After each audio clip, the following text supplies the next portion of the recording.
যে ইসরায়েলি প্রধানমন্ত্রীকে বিশ্ব চেনে এক আগ্রাসী রাষ্ট্রনায়ক হিসেবে আজ তার নিজের পায়ের তলার মাটি সরে গেছে। বিশ্ব রাজনীতিতে ট্রাম্পের উপহাসের শিকার হওয়ার পর এবার বেনিয়ামিন নেতানিয়াহু চরম অপমানের সম্মুখীন হলেন নিজের দেশেরই সাবেক শীর্ষ নেতৃত্বের কাছ থেকে।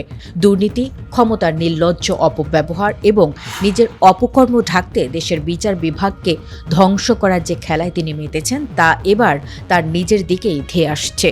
আর এই পরিস্থিতির সুযোগ নিয়ে ইসরায়েলের রাজনৈতিক অঙ্গনে এক নজিরবিহীন বিস্ফোরণ ঘটিয়েছেন দেশটির সাবেক প্রধানমন্ত্রী এহুদ বারাক। আন্তর্জাতিক আইনকে বুড়ো আঙ্গুল দেখানো, ফিলিস্তিন ও ইরানের মাটিতে মানবতা বিরোধী নৃশংসতা চালানো, এই সবকিছুর জন্য নেতানিয়াহু বিশ্ব মঞ্চে এক নিন্দনীয় নাম। কিন্তু এবার তার অভ্যন্তরীণ রাজনৈতিক চাল চালার দিন ফুরিয়ে এসেছে। নিজের ক্ষমতা আর চেয়ার বাঁচাতে তিনি যেভাবে দেশবাসীকে জিম্মি করছেন তাতে খোদ তেল আবিবের রাজনীতিতেই এখন আগুন জ্বলছে। সতীর্থরা তাকে এখন আর ত্রাণকর্তা ভাবছে না, বরং তাকে দেখছে এক বড় বিপর্যয় হিসেবে। বার্তা সংস্থা আনাদোলুর একটি প্রতিবেদন সারা বিশ্বে চাঞ্চল্য তৈরি করেছে। 1999 থেকে 2001 সাল পর্যন্ত ইসরায়েলের শাসনভার সামলানো সাবেক প্রধানমন্ত্রী এহুদ বারাক স্পষ্ট ভাষায় জানিয়েছেন, নেতানিয়াহু যদি আসন্ন সাধারণ নির্বাচন বানচাল করার কোনো অপচেষ্টা করেন তবে ইসরায়েলের সাধারণ মানুষ শান্ত থাকবে না। দেশের সার্বভৌমত্ব রক্ষা করতে তারা লাঠি ও পাথর তুলে নেবে এবং এই স্বৈরাচারী শাসককে পিটিয়ে ক্ষমতা থেকে বিতাড়িত করবে। বারাকের এই একটি উক্তি ইসরায়েলের অভ্যন্তরীণ রাজনীতিতে এক ভয়াবহ গৃহযুদ্ধের ইঙ্গিত দিচ্ছে। বারাক এখানেই থেমে যাননি, তিনি নেতানিয়াহুর এক অন্ধকার ষড়যন্ত্রের রূপরেখা ফাঁস করে দিয়েছেন। তার দাবি, নেতানিয়াহু ইচ্ছা করে লেবাননের মাটিতে একটি বড় ধরনের সামরিক আগ্রাসন চালাতে পারে। উদ্দেশ্য খুবই পরিষ্কার, লেবাননে হামলা হলে হিজবুল্লাহ এবং ইরান পাল্টা আঘাত করবে। আর দেশ যখন বড় কোনো যুদ্ধাবস্থার মধ্যে পড়বে তখন জরুরি অবস্থা জারি করে খুব সহজে আগামী নির্বাচন অনির্দিষ্টকালের জন্য পিছিয়ে দেওয়া হবে।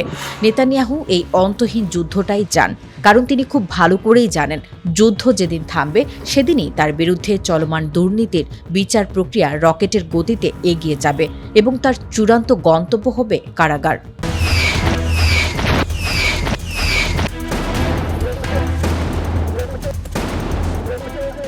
গুপ্তচর বৃত্তির ইতিহাসের সবচেয়ে বড় এবং ভয়ঙ্করতম ধাক্কাটি খেল ইসরায়েলি গোয়েন্দা সংস্থা মোসাদ। ইরানের মাটিতে বসে যারা দিনের পর দিন নাশকতার ছক কষছিল তাদের পুরো সাম্রাজ্য এক নিমিষে ধুলে মিশিয়ে দেওয়া হয়েছে। ইরানের গোয়েন্দা মন্ত্রণালয় এক নজিরবিহীন ও মহাকাব্যিক অভিযানের মাধ্যমে মোসাদের মেরুদণ্ড চিরতরে ভেঙে দিয়েছে। পারস্যের বুকে লুকিয়ে থাকা ইসরায়েলের প্রতিটি বিষাক্ত শিকড়কে টেনে হিচড়ে উপড়ে ফেলার মিশন এখন সফলভাবে সমাপ্ত। অভিযানের শুরুটা হয়েছিল ইরানের পশ্চিমাঞ্চলে। রাষ্ট্রের অতি সংবেদনশীল ডেটা সিস্টেম এবং রাষ্ট্রীয় কম্পিউটার নেটওয়ার্কে অনুপ্রবেশের চেষ্টা করছিল মোসাদের এক দুর্ধর্ষ মাস্টার মাইন্ড। কিন্তু ইরানি সাইবার কমান্ডের পাতা ডিজিটাল ফাঁদে এসে আটকে যায়। প্রচুর ইলেকট্রনিক্স সরঞ্জাম এবং ক্লাসিফাইড নথি সহ হাতে নাতে গ্রেফতার করা হয় এই শীর্ষ গুপ্তচরকে। এর মাধ্যমেই উন্মোচিত হয় মোসাদের এক বিশাল ও ভয়ঙ্কর নেটওয়ার্কের গোপন কোড। এদিকে দেশের দক্ষিণ পূর্ব সীমান্তে মোসাদের অর্থায়নে পরিচালিত একটি 4 সদস্যের কুখ্যাত তাকফিরি সন্ত্রাসী সেলকে চারদিক থেকে ঘিরে ফেলে ইরানি এলিট ফোর্স। তারা বড় ধরনের নাশকতা ও আত্মঘাতী হামলার চূড়ান্ত প্রস্তুতি নিচ্ছিল। কিন্তু রক্তক্ষয়ী এক অপারেশনে বিপুল পরিমাণ মারণাস্ত্র এবং সামরিক সরঞ্জাম সহ পুরো দলটিকে নিষ্ক্রিয় করে দেওয়া হয়। মোসাদের অর্থ এবং অস্ত্র দিয়ে ইরানের মাটিতে রক্ত গঙ্গা বয়ে দেওয়ার স্বপ্ন সেখানে কবর দেওয়া হয়। তবে আসল চমকটি অপেক্ষা করছিল দেশের 3টি প্রধান প্রদেশে। ইরানি গোয়েন্দাদের কাছে খবর আসে মোসাদের ইন্ধনে দেশের ভেতরে এক তৃতীয় প্রক্সি যুদ্ধ চাপিয়ে দেওয়ার চেষ্টা চলছে। আর তখনই শুরু হয় ইতিহাসের সবচেয়ে বড় ক্র্যাকডাউন।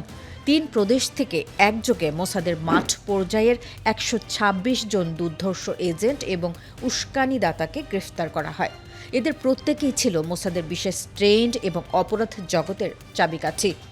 এই 126 জন এজেন্টের পতন মানে ইরানি ভূখণ্ডে মোসাদের পুরো নেটওয়ার্কের চূড়ান্ত মরণ ঘণ্টা। ইরানের গোয়েন্দা মন্ত্রণালয় পরিষ্কার জানিয়ে দিয়েছে, এই অভিযানের পর মোসাদের আর কোনো সক্রিয় নেটওয়ার্ক ইরানে অবশিষ্ট নেই। ইসরায়েল যে বাহিনীকে তৈরি করতে বছরের পর বছর সময় এবং বিলিয়ন ডলার খরচ করেছিল, ইরান তা এক সপ্তাহের অপারেশনে চিরতরে স্তব্ধ করে দিল। মোসাদের সব এজেন্টকে খতম করার এই মিশন বিশ্বকে জানিয়ে দিল ইরানের মাটিতে যারা আগুন নিয়ে খেলতে আসবে, সেই আগুনেই তাদের অস্তিত্ব ছাই হয়ে যাবে। So I learned about NATO.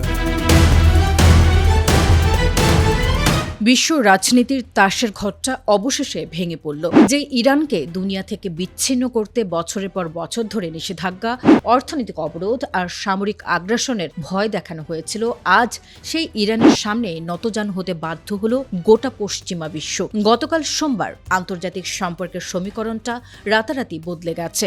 যুক্তরাজ্যের লন্ডন, ফ্রান্সের প্যারিস, জার্মানির বার্লিন আর ইতালির রোম থেকে একযোগে ভেসে এসেছে এক যুগান্তকারী ঘোষণা। ইউরোপের শীর্ষ 4 পরাশক্তি ইরানের ওপর থেকে সমস্ত আন্তর্জাতিক নিষেধাজ্ঞা পুরোপুরি তুলে নেওয়ার চূড়ান্ত সিদ্ধান্ত জানিয়ে দিয়েছে। এতদিন ধরে যারা ইরানের অর্থনীতিকে পঙ্গু করে দেওয়ার দম্ভক্তি করত, আজ তাদের সুর সম্পূর্ণ নরম। 4 দেশের যৌথ বিবৃতিতে পরিষ্কার বলা হয়েছে তারা তেহরানের উপর আরোপিত সমস্ত বিধিনিষেধ চিরতরে বিলুপ্ত করতে প্রস্তুত। আন্তর্জাতিক বিশেষজ্ঞরা একে পশ্চিমাদের এক চরম কৌশলগত আত্মসমর্পণ হিসেবেই দেখছেন, কারণ পশ্চিমারা খুব ভালো করেই বুঝতে পেরেছে কোনো চাপ বা হুমকি দিয়ে এই জাতিকে আর দমিয়ে রাখা সম্ভব নয়। নিজের সার্বভৌমত্ব এবং পারমাণবিক কর্মসূচির প্রশ্নে ইরান যে ইস্পাত কঠিন অনড় অবস্থান দেখিয়েছিল, শেষ পর্যন্ত বিশ্ব নেতারা তা মেনে নিতে বাধ্য হয়েছেন। তারা এখন ইরানের প্রাপ্য মর্যাদা বুঝে দিতে প্রস্তুত হচ্ছেন।